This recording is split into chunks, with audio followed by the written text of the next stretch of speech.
नमस्कार, मैं हूं शिवम दीक्षित और पांचजन के डिजिटल मंच पर आपका स्वागत करता हूं। राम काज कीने विनु मोह कहाँ विश्राम, गोस्वामी तुलसीदास जी ने इसको बड़े अच्छे तरीके से रामचरितमानस में लिखा हुआ है। और वही राम काज करने वाले जो कंधे जिनके ऊपर प्रभु श्री राम की मंदिर के निर्माण की जिम्मेदारी जिन कंधों के ऊपर है, आज हमारा सौभाग्य है कि हम उनके साथ कंधे से कंधा मिला करके खड़े होकर के बात कर रहे हैं। हमारे साथ मौजूद हैं इस मंदिर के शिल्पकर्ता और विश्वकर्मा कहे जाने वाले मजदूर वर्ग के कुछ भाई साथी, और हम उनसे बात करेंगे कि किस प्रकार की अनुभूति उन्हें मंदिर निर्माण के दौरान हो रही है, किस प्रकार का अनुभव उनका रहा है। क्या नाम है आपका?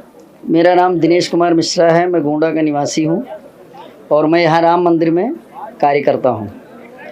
एक समय जब प्रभु श्री राम लंका पर चढ़ाई करने गए थे तो राम सेतु का निर्माण किया गया था, और उसमें जो शिल्प की भूमिका निभाई थी वो नल नील सहित अन्य लोगों ने निभाई थी। और आज आप सभी लोग यहाँ पर नल नील की भूमिका में कैसा महसूस कर रहे हैं? जी, हम लोगों को ये गर्व की अनुभूति होती है कि जैसे राम मंदिर का निर्माण हो रहा है, इसी प्रकार राम सेतु का भी निर्माण हुआ होगा। तो उसमें जो लोग नल नील और वानरी सेना के रूप में कार्य किए थे, उसी प्रकार हमारे ये सभी साथी हम सब मिलके और राम मंदिर का निर्माण कर रहे हैं। हमें गर्व की अनुभूति होती है कि जिस राम मंदिर के अंदर कोई व्यक्ति आ नहीं सकता है, इस वक्त इतनी व्यवस्था है, और उस राम मंदिर के अंदर मैं यहाँ कार्य कर रहा हूँ, तो मेरे लिए सौभाग्य का बात है। और हम लोग भी उसी वानरी सेना के कहीं ना कहीं उसी त्रेता युग के हिस्से हैं। दिन रात काम चल रहा है, लोग कई शिफ्टों में काम कर रहे हैं, तो थकान महसूस नहीं होती है? जी बिल्कुल थकान नहीं महसूस होती है। हम लोगों को ये लगता है कि जैसे 12 घंटा ड्यूटी के उसके बाद में कभी कभार नाइट भी लग जाती है, तो 24 घंटे के बाद भी हम लोग सुबह जब उठ के आते हैं तो बिल्कुल फ्रेश रहते हैं। लगता है कि 10 घंटे की नींद 2 घंटे में पूरी हो जा रही है। जैसे हमें लग रहा है कि कोई टॉनिक हमें यहाँ से मिल रही है, और उस टॉनिक का नाम केवल एक ही है, राम नाम का। कहीं जाम पीना है तो राम नाम का पीजिए। कहीं राम नाम हवे ऐसन दवाई, राम नाम हवे ऐसन दवाई, पियला से दर्द मिट जाई। ओ राम नाम, राम जी का नाम ही बहुत अच्छी टॉनिक है, और उसको पीने वाला व्यक्ति कभी आश्वस्त नहीं हो सकता है। आपने बड़ी बारीकी से पूरा परिसर देखा है, मंदिर निर्माण की एक एक बाउंड्री, एक एक पिलर को आपने देखा है। तो जब यहाँ देशवासी आएंगे, श्रद्धालु दर्शन करने आएंगे, तो वो किस प्रकार का आनंद की अनुभूति करेंगे, और आप उनको क्या संदेश देना चाहेंगे? मैं उनको यही संदेश देना चाहता हूँ कि जो राम मंदिर के अंदर दर्शन करने आएंगे, मैं अपने मन की बात कहता हूँ कि जो राम मंदिर के अंदर घुसेगा उसको लगेगा कि जैसे मैं स्वर्ग की अनुभूति कर रहा हूँ। और स्वर्ग, पृथ्वी का अगर कोई स्वर्ग लोक होगा तो मेरे राम जी का मंदिर होगा। इससे बड़ा स्वर्ग लोक दुनिया में और कोई हो नहीं सकता, क्योंकि जितने लोगों का यहाँ रक्त बहा है, उस रक्त का परिणाम है कि आज इतना दिव्यता और भव्यता के साथ राम मंदिर बन रहा है, और इसमें बहुत लोगों का रक्त बहा है। इसलिए हम लोगों को बहुत अनुभूति हो रही है।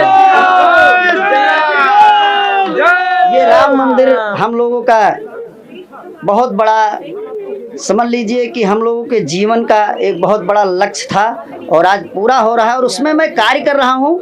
तो इससे हमारे जीवन को और अच्छी अनुभूति प्राप्त हो रही है, क्योंकि लोग कहेंगे ये मंदिर कैसे बना, कैसे। हम लोगों ने इसको ज़मीन से देखा है कि कैसे इसके ऊपर स्ट्रक्चर हो रहा है, कैसे क्या हो रहा है, हम लोगों ने देखा है। तो इसलिए हम लोगों को एक अजीब अनुभूति हो रही है। और प्रभु का कार्य करने में उन्होंने कहा था कि जा पर कृपा राम कर होई, ता पर कृपा करे सब कोई, जिनके हृदय दम नहीं माया, तिनके हृदय बसे रघुराया। इस चौपाई को अगर कोई सिद्ध करने वाला अगर परोस आया तो नरेंद्र मोदी जी और परम पूज्य योगी आदित्यनाथ महाराज जी हैं, जिनके हाथों में आज उत्तर प्रदेश की बागडोर है। कुछ एक भजन आप बहुत अच्छा गाते हैं, यहाँ मुझे चर्चा के दौरान पता चला। मंदिर निर्माण को लेकर के कोई एक भजन? मैं कोई राइटर, कोई संगीतकार नहीं हूँ, लेकिन जो भी संगीत कोई गाता है उसकी थोड़ी मोड़ी कॉपी करता हूँ। और मनोज तिवारी जी ने एक भजन गाया था, उसकी 2 लाइनें ही गाता हूँ, लेकिन उतने में मुझे पूर्ण आनंद की प्राप्ति होती है। और उस भजन को, मंदिर जब बनने लगा है, भगवा रंग चढ़ने लगा है, मंदिर अब बनने लगा है, भगवा रंग चढ़ने लगा है। मंदिर जब बन जाएगा सोच नजारा क्या होगा, देश हमारा हमारा देश हमारा देश हमारा, सोच के देखो इससे प्यारा क्या होगा। इससे दुनिया में प्यारा कुछ हो ही नहीं सकता। Thank you so much for giving this opportunity, and I can say If you're coming this Ram Mandir, just come on 22nd. You will definitely will be surprised कि यहाँ पे क्या क्या कंस्ट्रक्शन में क्या क्या चीज़ें होने वाली हैं। यहाँ जो कंस्ट्रक्शन चल रहा है उसमें क्या क्या चीज़ें विशेष रहने वाली हैं?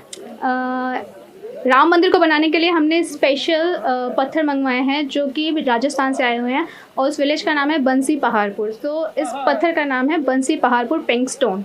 सो ये बहुत ही यूनिक पत्थर से बनाया गया है जिसका नाम बंसी पहाड़पुर है। For the surety of temple I can say for build quality हमने 100 साल के लिए इसका for warranty we have given 100 years for this temple.